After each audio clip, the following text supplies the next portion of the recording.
Good afternoon. Welcome to online classes. आपके सामने हम लेकर के आए हैं द लास्ट लेसन, क्लास 12 का द लास्ट लेसन। और हम ऐसी आशा करते हैं कि इसे आप बड़े अच्छे से समझेंगे। देखिए, इसमें जो लेसन को जो लिया है, ये जो लिखा है इन्होंने द लास्ट लेसन, इसका क्या मीनिंग है आप लोग इसे देख लेंगे, क्योंकि इसने कहा है द लास्ट लेसन, मतलब होता है इसका अंतिम पाठ।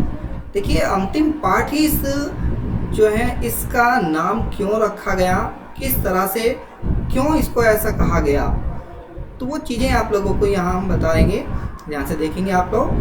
तो सबसे पहले मैं आपको ये बता रहा हूँ कि ये लिखा किसने है द लास्ट लेसन को। ये लिखा है हमारा बाय, जो लिखा गया है अल्फोंस डाउट। अल्फोंस डाउट ने इसको लिखा है। और सबसे पहले मैं आपको उसको इंट्रोडक्शन कराना चाहता हूँ, इसका परिचय कराना चाहता हूँ कि ये जो ऑथर का परिचय देख लीजिएगा आप लोग। इसमें जो लिखा है उसमें तो अल्फोंस डाउट का जो जन्म था वो 1840 में हुआ था, और इससे लेकर के कब ये उनकी डेथ कब हुई थी, वो 1897 में हुई थी। और वो एक फ्रेंच थे, एक नॉवलिस्ट थे वो, एक जो कि एक शॉर्ट स्टोरी राइटर थे। क्योंकि छोटी छोटी ये कहानियाँ है जो आप लोग देखोगे, जो कहानियाँ होती हैं, जो शॉर्ट स्टोरी होती हैं, तो उन्होंने शॉर्ट स्टोरी राइटर हैं, वो एक नॉवलिस्ट भी है, फ्रेंच के एक नॉवलिस्ट भी हैं। तो उनका एक अपना एक एक्सपीरियंस है लाइफ का। वो प्रत्येक जो सोशल लेवल पर रहे हैं, उन्होंने कोर्स ऑफ द ट्रैवल से हेल्प किया of the develop his nature gift.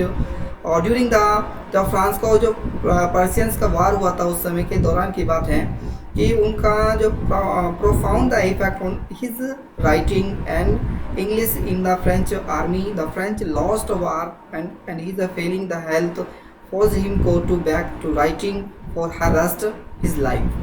तो देखिए, मैं आपको बताना चाहूँगा सबसे पहले इसका इंट्रोडक्शन। तो इसमें क्या क्या कि जो कहानी जो लिखी है, जो हमारी अल्फोंस डाउट ने लिखी है, तो ये जो लिखा है तो किसके बारे में कहानी है। ये जो last lesson is set in the days of the Franco Prussian war 1870 से लेकर 1871, in which France was defeated by the Persia led by the Bismarck. The French district of Alsace and Lorraine have passed into Persian hands. The two protagonists of the story, M.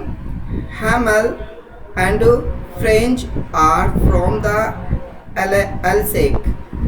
M. Hamel is a French teacher and French is one of his students.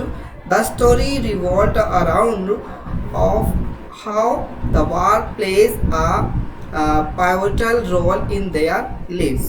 देखिए, मैं आपको इसको lesson का बता रहा हूँ कि इसमें लेसन में क्या था। द लास्ट लेसन इस पार्ट की जो स्थिति थी, वो फ्रांस जो पर्शिया युद्ध जो हुआ था वो 1870 यानी कि 1870 से लेकर 1871 की है, जिसमें फ्रांस को पर्शिया ने बिस्मार्क के नेतृत्व में पराजित किया था। और फ्रांसीसी जिले, जो वहाँ का फ्रांसीसी जिला था, तो उसमें जो अल्सेस तथा लॉरेन पर्शियन के हाथों में चला गया था। उसमें क्या था, कहानी के दोनों जो प्रमुख पात्र होते हैं, इस कहानी के दो पात्र होते हैं, वो कौन कौन से हैं। नंबर एक, तो उसमें जो उसका टीचर है वो पात्र है एम हेमल, और तो दूसरा जो एक उसका स्टूडेंट है वो है फ्रेंच एल्सेस। फ्रेंच दो इसमें करेक्टर हैं, वो एल्सेस के हैं, वो दोनों ही एल्सेस में रहते हैं। तो एम हेमल फ्रांसीसी अध्यापक है, वो एक टीचर है, फ्रांसीसी अध्यापक है, तथा फ्रेंच उनका एक विद्यार्थी है। कहानी इस तथ्य के जो चारों ओर घूमती है, मतलब इस प्रकार उस युद्ध उनके जीवन में धुरिया भूमिका निभाता है। मतलब दोनों ही, एक स्टूडेंट है और एक टीचर है, तो दोनों ही उसका मेन इसमें कैरेक्टर्स को शो किया गया है, बताया गया है। तो देखिए, जैसे कि इसमें आप लोगों को दिखा रखा है the French is the story, the protagonist and narrator. देखो, प्रोटैगनिस्ट का मतलब इसके साथ संलग्न है, मतलब नरेटर भी है, लेखक भी है, कि यंग स्टूडेंट भी है स्कूल में, एट स्कूल इन एल्सेक्स में, which Germany annexed from the France during the Franco-Persian War of the 1870. The French often skip school and does not prepare of lesson So one day he arrived at school to learn that the French language will no longer be taught in the school after an order sent down from the Berlin to the copying the Persian force. The Franz regret that he did not pay the better attention to his lesson when he had the chance. तो देखिए उसमें इस कहानी में बताया गया, इसमें दो मेन कैरेक्टर होते हैं, जो एक हमारा फ्रेंच है और दूसरा हमारा जो एम जो है हमारा जो फ्रेंच है, फ्रेंच के उसके जो टीचर है वो हमारा एम हेमल है। तो इसमें दो कैरेक्टर इसमें मेन है जो दिए गए हैं, और दोनों कैरेक्टर हमारे बहुत ही इंपॉर्टेंट हैं इस कहानी में, क्योंकि एक टीचर होता है वो उसको लेसन को बड़ा अच्छे तरह से पढ़ा रहा होता है, उसका अंतिम लेसन होता है ये। तो उस अंतिम लेसन को वो कैसे पढ़ा रहा है, किस तरह से बता रहा है, तो देखिएगा। तो समरी ऑफ द लेसन जो उस तरह से बताया गया है कि किस तरह से कैसे वो बता रहे हैं, मैं आपको से बता रहा हूँ, समझा रहा हूँ, आप लोग इसको ध्यान से समझ लेंगे। तो क्या होता है इस स्टोरी में, तो एक जो टीचर है वो लेसन को जो पढ़ा रहा होता है, तो पढ़ाते पढ़ाते जो फ्रेंच है वो उस स्टोरी को बड़े ध्यान से सुन रहा होता है, मतलब जो टीचर वो पढ़ा रहा था वो सुन रहा होता है, पर कभी कभी क्या करता है वो सुनता नहीं है। तो इत्तेफाक से क्या होता है अचानक से, तो वो जो पता नहीं होता है कि जब उस समय वार हो रहा होता है, युद्ध चल रहा होता है, जो उस युद्ध में क्या होता है कि ये जो युद्ध था हमारा फ्रांसीसी युद्ध, तो उसमें वो दूसरे के हाथों में चला जाता है, जो हमारा इसमें बताया है। देखिएगा आप लोग कैसे किस तरह से वो टीचर आपको बता रहा है कि कैसे कैसे टीचर के दोनों की बातें लगातार हो रही हैं। चलिए देखिए समरी ऑफ द लेसन।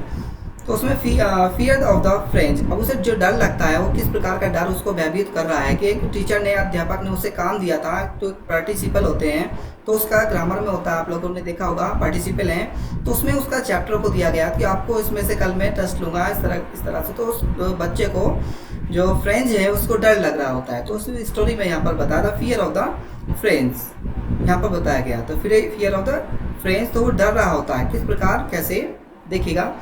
तो उसमें कहा the French started for school too late that morning, his French teacher M Hamel had announced that he would question the class on participle. The poor French did not know even a single word about them, was afraid of a scolding from his teacher. तो देखिए उसमें क्या बताया कि प्रातः उस French विद्यालय, जो फ्रेंच होता है विद्यालय के, उसने कहा अत्यधिक विलंब से चला।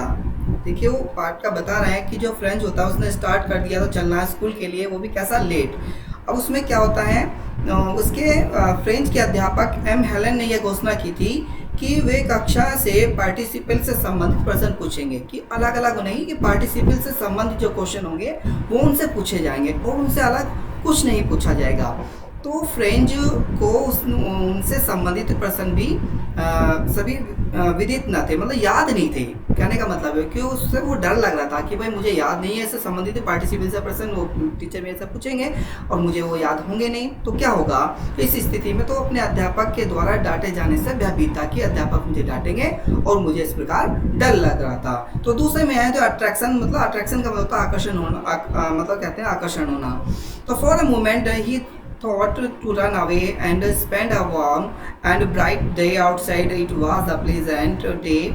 The birds were tweeting outside and soldiers were making the practice. All these things were more attractive than the rules of participles, but anyhow he forced himself to move the hardly to school. देखिए उसने कहा एक क्षण के लिए उसने ऐसा सोचा कि मैं बाहर चला जाता हूँ, मैं स्कूल नहीं जाता हूँ। और क्या होता है उसने देखा कि भाई जो गर्मी है वो बहुत तेज़ी के साथ वो बढ़ रही है, और उसमें क्या होगा अगर ऐसी गर्मी बढ़ती रही तो मुझे दिक्कत हो सकती है। तो ऐसा वो सोचने लगा था, धूप से भरा दिन बिताने के बारे में सोचा था कि तो मैं कैसे बिता पाऊंगा, ऐसा नहीं, अच्छा तो स्कूल ही चलता हूँ। तो उसने क्या कहा है कि यह एक सुहावना दिन था कि बाहर जो पक्षी होते हैं वो चहचहा रहे होते हैं। तो उसमें क्या बताया कि वो जो वहाँ के जो सैनिक होते हैं वो अभ्यास कर रहे होते हैं, समस्त चीज़ें जो पार्टिसिपल से नियमों की अपेक्षा अधिक आकर्षक थी, मतलब उसने बताया ऐसा। और उसने कहा कि किसी प्रकार से उसने स्वयं शीघ्रतापूर्वक विद्यालय जाने का निर्णय ले लिया कि मैं अब विद्यालय जाऊंगा। तो क्या होता है फिर देखिए, क्राउड जो भीड़ है वो क्या करती है कि व्हेन जब he was passing the town, कि जब वो passing the town hall there was a crowd in the front the bulletin the board for the last 2 years all द bad news like the lost battles or order the commanding officers were all coming from the notice board. So he thought without stopping what would be the matter then. देखिए जो भीड़ थी जो town hall के बाहर से जब गुजर रहा था, तब जो सूचना पट के समक्ष जन समूह था, तो कुछ वर्षों से समस्त बुरे समाचार ऐसे जैसे युद्ध में पराजय हो मिलना, तो नियंत्रण अधिकारियों की आज्ञा और उसकी सूचना पट से विदित हो रहे थे। मतलब अलग अलग इस प्रकार की ऐसे सूचना आ रही थी कि भाई हम पराजित हो चुके हैं, हम लोग हार चुके हैं, अब दूसरे का अधिकार हम लोगों पर हो जाएगा। देखो आप लोगों ने देखा होगा जब वार होते थे, युद्ध होता था, तो युद्ध में जो सेना जीत जाती थे वो तो उस पर दूसरी वाले पर अपना अधिकार आधिपत्य स्थापित कर लेती, तो उससे गुलामी स्वीकार करनी पड़ती। तो सेम इसी प्रकार से यहाँ भी दिखाया गया, बताया गया है। तो इस प्रकार वो कहते हैं कि अब वो उनके बिना रुके विचार या क्या मामला हो सकता है, इस प्रकार उन्होंने वो सब चीज़ बताई। तो देखिए आगे क्या कहते हैं। तो ब्लैक स्मिथ सजेशन, तो वो ब्लैक स्मिथ का मतलब लोहार जो होता है वो उसका सजेशन जो सुझाव है वो क्या है कि blacksmith who had read the bulletin the told the friends not to hurry, there was the plenty of time, but the friends did not to slow down. He thought the blacksmith was poking fun on him. अब देखिए उसने क्या कहा, जो black Smith है मतलब जो लोहार है, उन्होंने कहा कि जिसने सूचना पट को पढ़ लिया था तो उसने फ्रेंच को शीघ्रता न करने का सुझाव दिया कि भाई अब शीघ्रता करने से कोई लाभ नहीं है। तो सुझाव दिया कि समय पर्याप्त था, पर फ्रेंच धीमा ना पड़ा। उसने सोचा कि लोहार उसका मजाक उड़ा रहा है कि ऐसा है कि कोई बात नहीं, उससे कोई फर्क नहीं पड़ता। देखिए इसके बाद उसने कहा the strange the quickness the when the friends reached the school he was too surprise to find that everything was quite usually. तो देखिए उसने क्या कहा, तो बड़े विचित्र खामोशी के साथ में उसने कहा जब फ्रेंच विद्यालय पहुंचा तब उसने पा करके विद्यालय के प्रारंभ होता था, उस समय वो वहाँ पर पहुंचा। और अगला देखते हैं, इसी नेक्स्ट वीडियो के साथ में हम लोग मिलते हैं। Thank you watching this video.